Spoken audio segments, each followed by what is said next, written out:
Okay. Thank you so much for. Sorry, Catherine. Should I? It's okay. Okay. Not Chiara, but Isabela. Thank you so much for including this paper on the schedule. This is joint work with Ingrid and Francis from LMU and Jose also from LSE. Let's take it away. In this room, I don't need to remind you, but still to frame ideas, most innovation occurs within firms, typically superstar firms. So, for instance, as measured by share of R&D spending. And as you know, these large firms are very complex organizations. You add to that the fact that innovation itself is a special task. It involves having technical knowledge that is sophisticated enough to push the frontier. There's a lot of uncertainty on whether an idea will fall flat or actually be transformational. And you have a delayed feedback cycle. So sometimes that's hard to navigate when you start thinking about organizations, incentives, etc., rewards.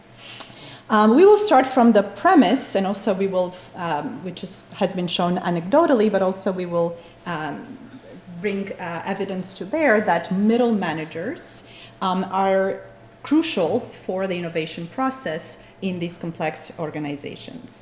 So here, just an anecdote to build on Gary Starkweather. He comes one morning with the idea, why don't we just print out something directly? So this is sort of the precursor idea to the laser printer. He goes to his boss, his direct supervisor, who thinks that this is the most brain-dead idea that he has ever heard. And he basically threatens Gary to abort the idea or get fired. Basically he lacked the technical knowledge, the intuition of how transformative this idea was, and prevented the idea from happening in a prompt way. Of course, later down the line it occurred, as we all know, but at the time it was heavily delayed by a manager who was not helpful.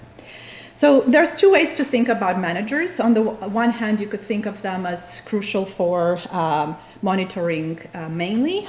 So you want a manager to be there making sure that you're not playing Tetris, but actually producing for the firm.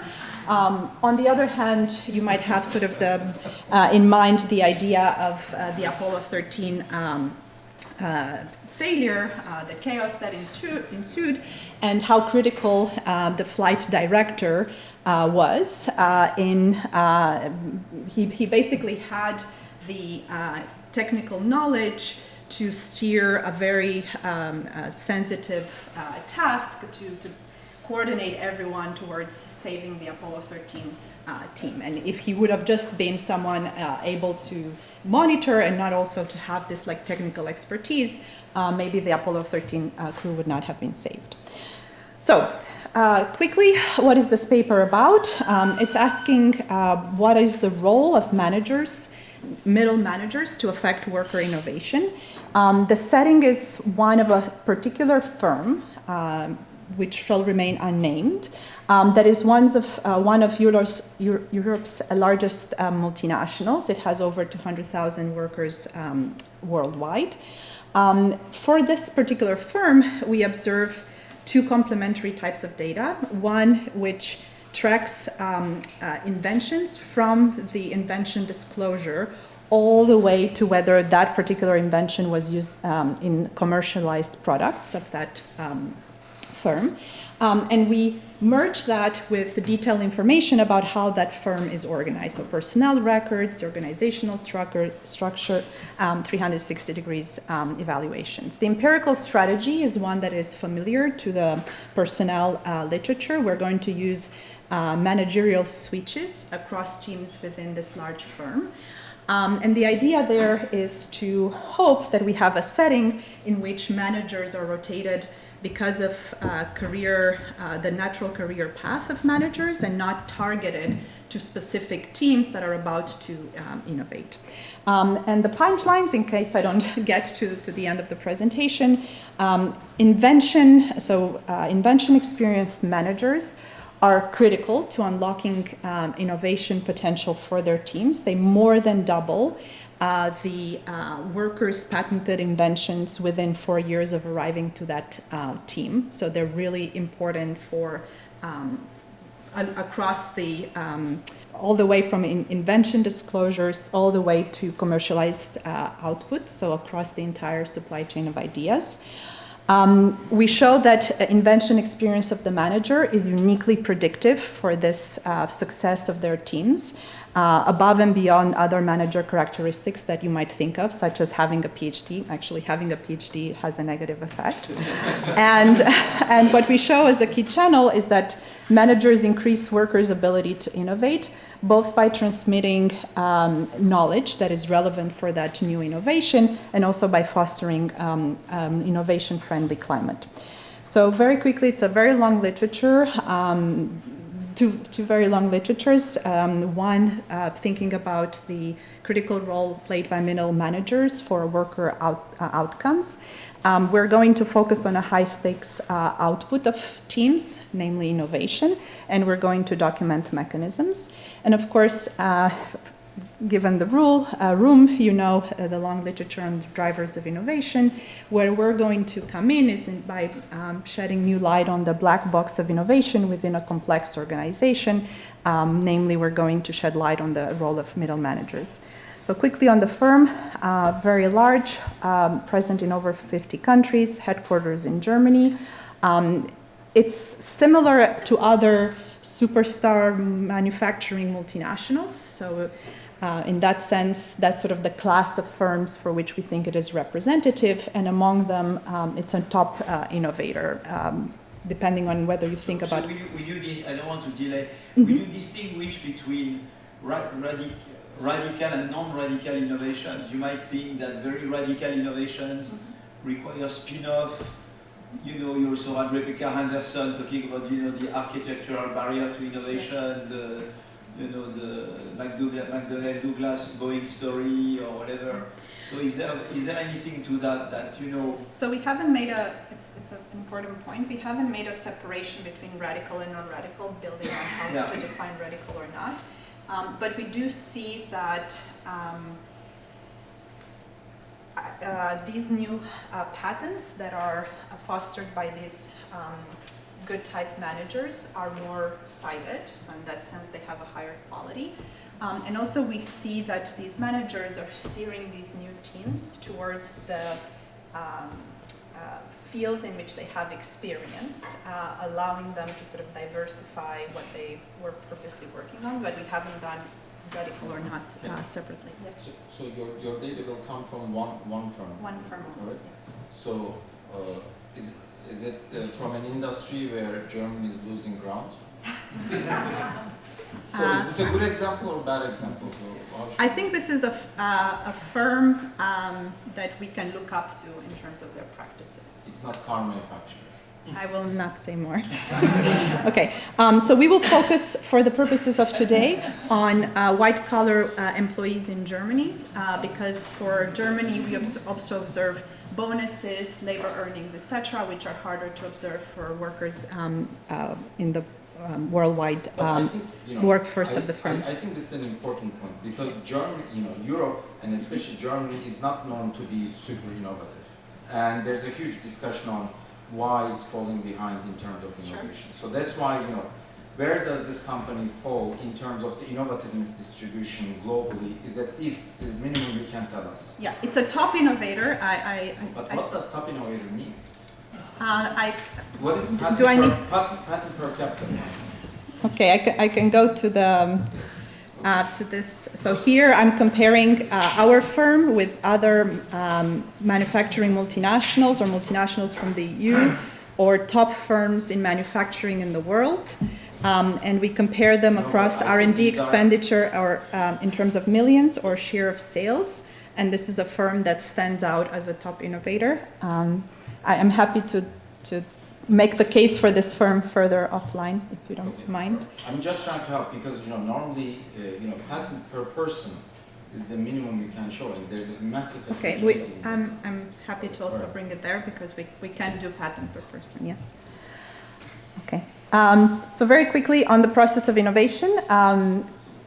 It has a part that is top-down in the sense that corporate management is the one that sets strategic and technological priorities, but it also has an important bottom-up part, namely that workers who are directly working together with clients on projects are encouraged to come up with ideas on how to improve those products, and their middle managers are the ones who directly supervise these workers, and for these engineers employed by this firm, innovation is a key responsibility. So you should not think of this that this is something that they do in their fringe time on Friday afternoon, but this is something that they're encouraged to do.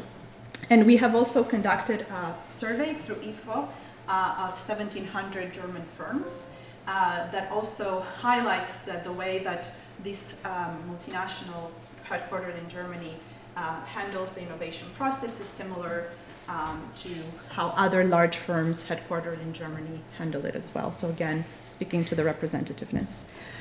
I will speak about invention disclosures, so I just want to quickly define what that is. So an invention is a novel solution to a specific problem that could be patentable. So we're not going to talk here about process innovation. We're going to talk mostly about ideas that couldn't be patented. We're going to talk about inventions that are potentially patentable. That's the universe that we're capturing.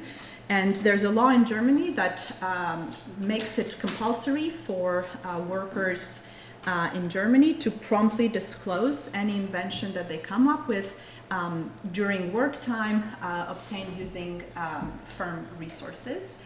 And this is what allows us to observe through the internal system of this firm all the disclosures that have been filed by all of its workers, that lists all the characteristics of the proposed invention, all the co-inventors, etc.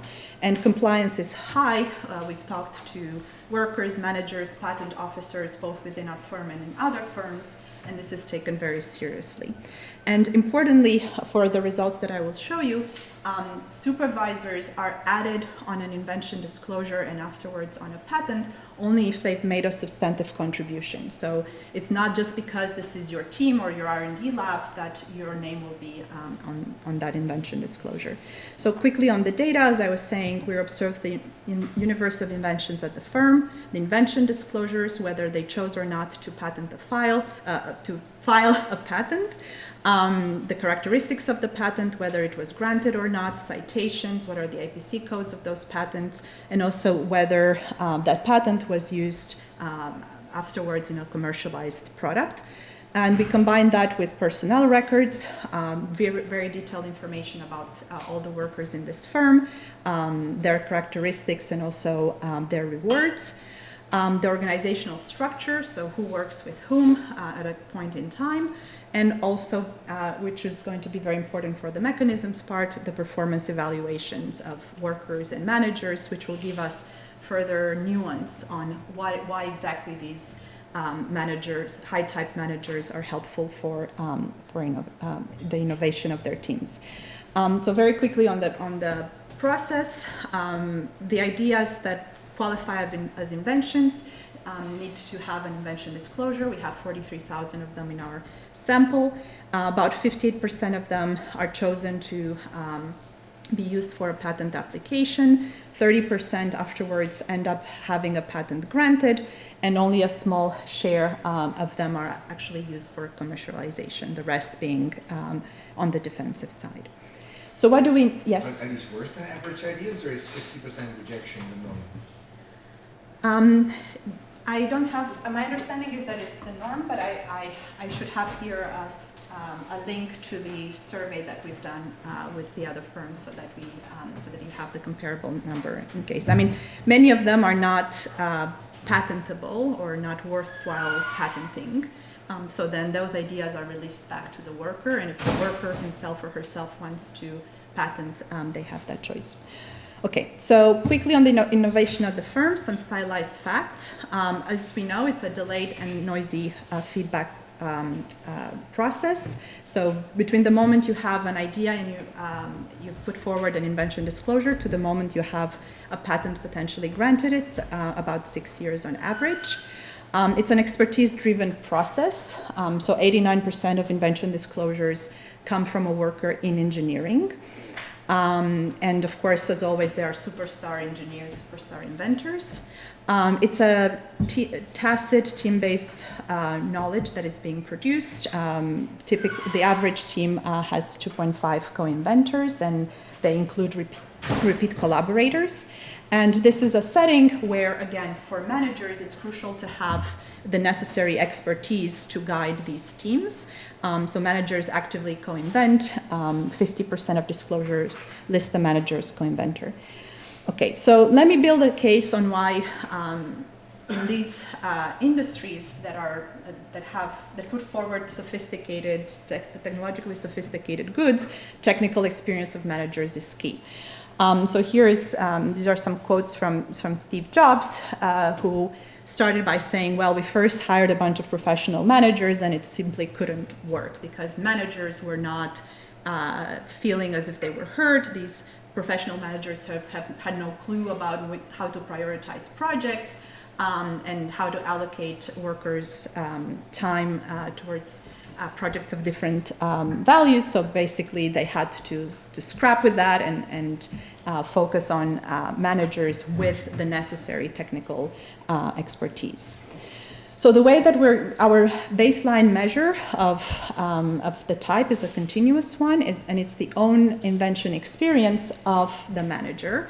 And we have two measures, one that is at the firm, and you might be concerned that that's mismeasured if managers change firms a lot. In Germany, there's not as much firm turnover as in other countries, but still you might be concerned that we're mismeasuring that, so we're using auxiliary data sets to have the entire patenting history of managers prior to a move. And of course, this connects to recent work on inventor CEOs. This is just one paper that we're citing and captures this idea that you need this technical experience and not just formal seniority or have a PhD or not. So what are we doing? The ideal experiment that we would have is to randomly assign managers to workers. Of course, that's not how it works in firms.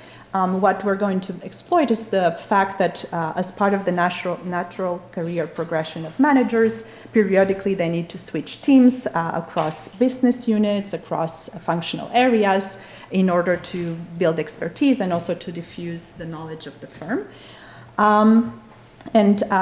Given time, I won't be able to show you all the robustness checks, but of course we need to be concerned about the matching to teams about to innovate, so on and so forth. So quickly, the regression design. On the left-hand side, we have some outcome at the worker level.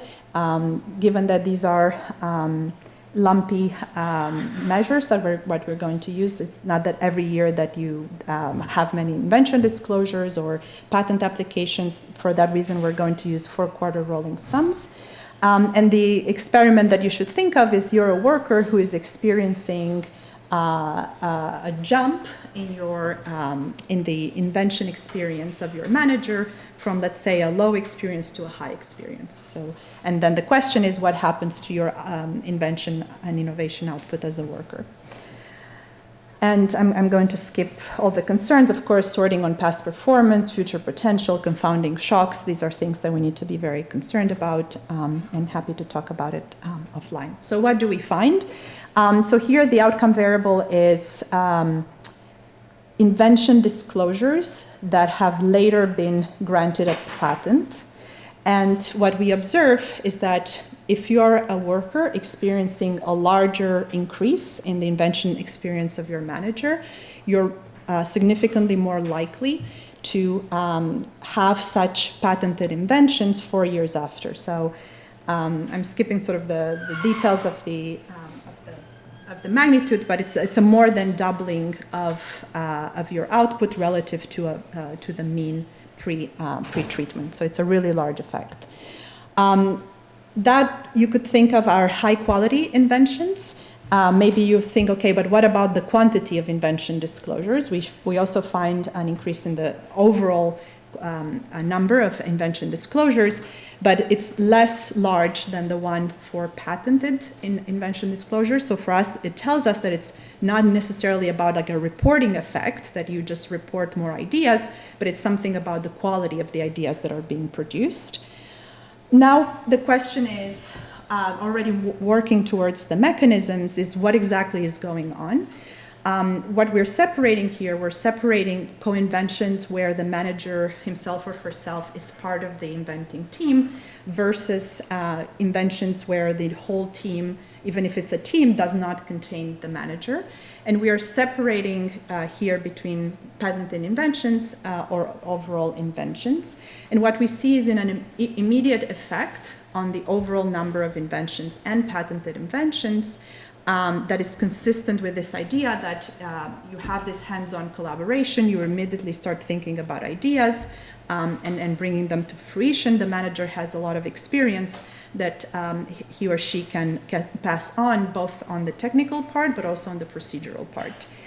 What about disclosures and patents without the manager?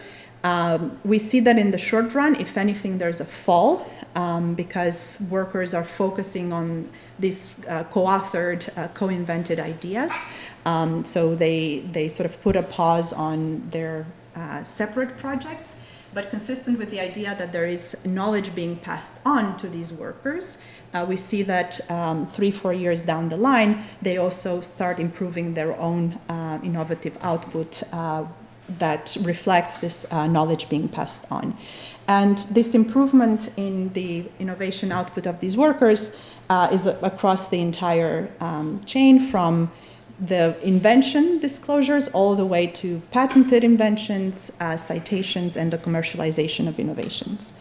So you might say, well, is it really about invention experience, or is it something else? Is it whether this person is a man or not, whether this person is executive or not, whether this person has experience with large teams before? And what we find is that the innovation experience of these workers is uniquely predictive of their impact on the innovation of their teams. There is a separate effect of tenure.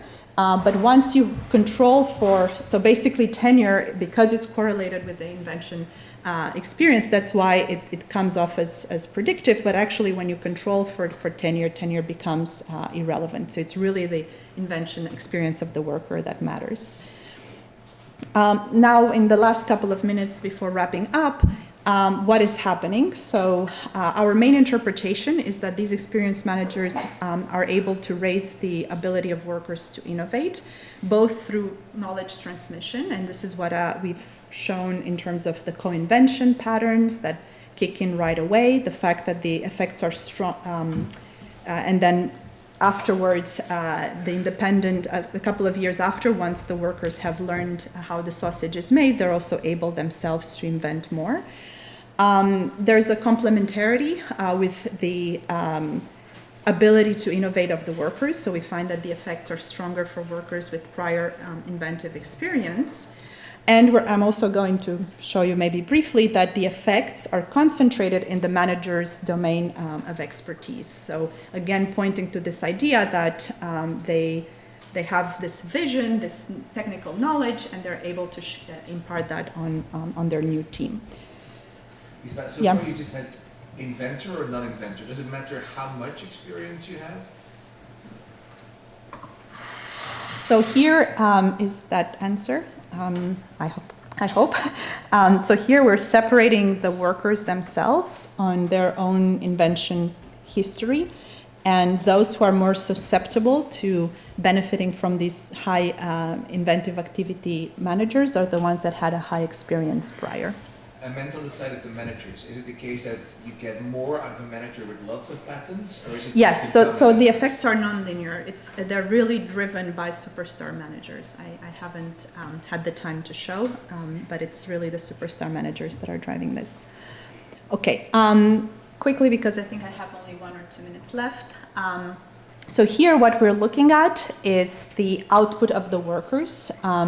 Here we're looking at, again, the patented inventions, and we're separating them between whether this new output is in an IPC class that is close to what they were producing before versus far from what they were producing in before. And what we are showing is that the class that is benefiting the most, so you are more productive in terms of coming up with more innovative ideas that are patented along the lines of the experience of your new manager. So if your new manager is producing, has produced ideas in a space that is close to your past space, then those are the invented patents that increase the most.